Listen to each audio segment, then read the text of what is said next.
નવસારી જિલ્લા ભાજપ કાર્યાલય કમલમ ખાતે રાજ્યના કેબિનેટ મંત્રી નરેશભાઈ પટેલ અને નવસારી જિલ્લા ભાજપ અધ્યક્ષ શ્રી ભુરાભાઈ શાહે વિકસિત ભારત રોજગાર અને આજીવિકા મિશન ગ્રામીણ વિકસિત ભારત જી રામજી અધિનિયમ 2025 અંગે પત્રકાર પરિષદને સંબોધન કર્યું હતું। કેબિનેટ મંત્રી નરેશભાઈ પટેલે પ્રેસ વાર્તાને સંબોધતા જણાવ્યું હતું કે વિશ્વ નેતા અને યશસ્વી વડાપ્રધાન શ્રી નરેન્દ્રભાઈ મોદીના ગત 11 વર્ષના કાર્યકાળ દરમિયાન દરેક નિર્ણયમાં લોકહિત કેન્દ્ર સ્થાને રહ્યું છે, જેના પરિણામે દેશના વિકાસને નવી ગતિ, નવી દિશા મળી છે। સમાજના છેવાડાના વંચિત, ગરીબ તેમજ નાનામાં નાના વ્યક્તિને વિકાસની મુખ્ય ધારામાં લાવવાનું કામ થયું છે। શ્રી મોદીજીએ આવાસ, આરોગ્ય, આહાર, આજીવિકા માટેની વિવિધ યોજનાઓ દ્વારા ગરીબોને સશક્ત કર્યા છે। આ વિવિધ યોજનાઓ થકી છેલ્લા એક દાયકામાં દેશમાં 25 કરોડથી વધુ ગરીબો ગરીબી રેખાથી બહાર આવ્યા છે। ગ્રામીણ ગરીબો અને શ્રમિકો વધુ સશક્ત બનાવવા માટે પ્રધાનમંત્રી નરેન્દ્રભાઈએ વિકસિત ભારત જી રામજી યોજના લઈને આવ્યા છે। આ યોજના લોકોને વધુ રોજગારી, વધુ આવક અને વધુ આર્થિક સુરક્ષા આપશે। પહેલાની મનરેગા યોજનામાં 100 દિવસ કામ મળતું હતું।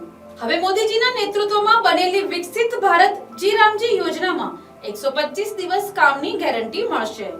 આમાં કૃષિ ઉત્પાદકતા અને કામદારોની સુરક્ષા બંનેનું બેલેન્સ જળવાયું છે।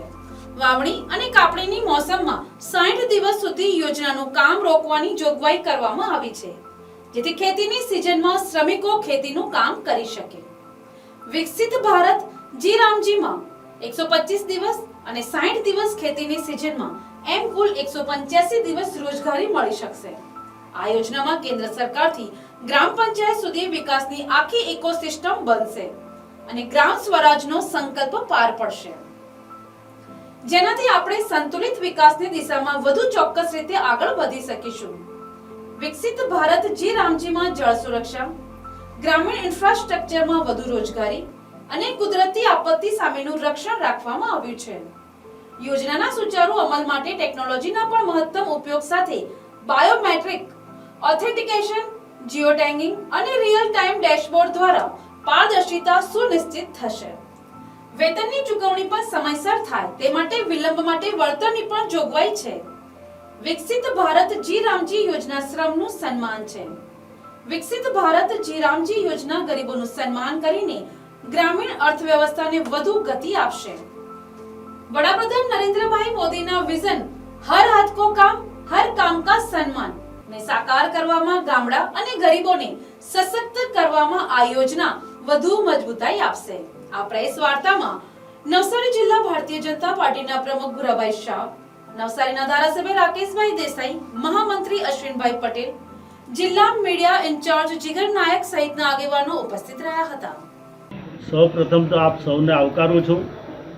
આપણી વચ્ચે ભારતીય જનતા પાર્ટીના અધ્યક્ષ આદરણીય ભુરાભાઈ શાહ, ધારાસભ્ય શ્રી ભાઈ શ્રી રાકેશભાઈ, મહામંત્રી શ્રી અશ્વિનભાઈ, અમારી સાથે જોડાયેલા અન્ય સંગઠનના આગેવાનો,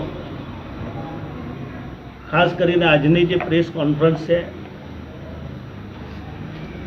આપણા યશસ્વી પ્રધાનમંત્રીજી નરેન્દ્રભાઈના નેતૃત્વમાં વિકસિત ભારત રોજગાર અને આજીવિકા મિશન એટલે કે ગ્રામીણ વીવીજી રામજી અધિનિયમ 2025ની મંજૂરી આપવામાં આવી છે।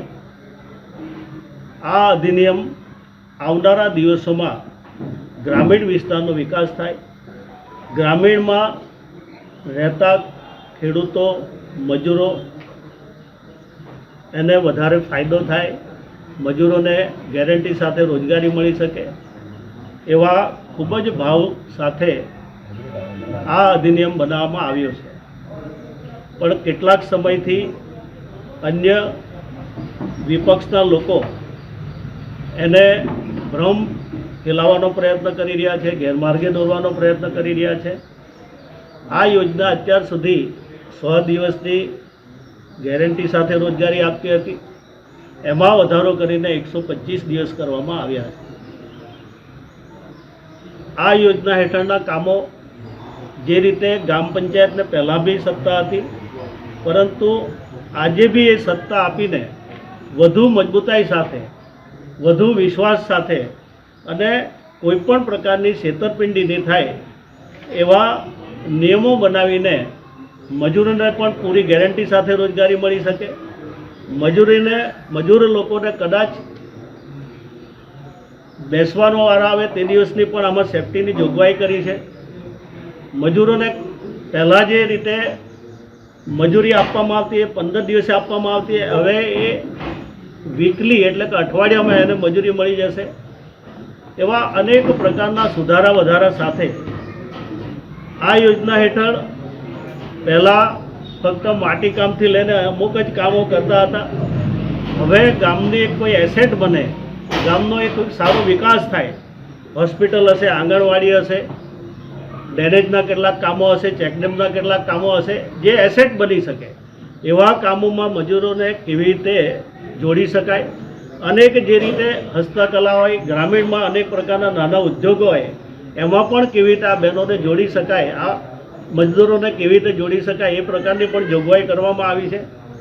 હવે પછી જે કામો થશે એ પણ ગ્રામ પંચાયત એનો એક એક્શન પ્લાન બનાવશે અને જે રીતે પ્લાન બનાવીને એ પ્લાન પ્રમાણે જ કામ કરવાના છે.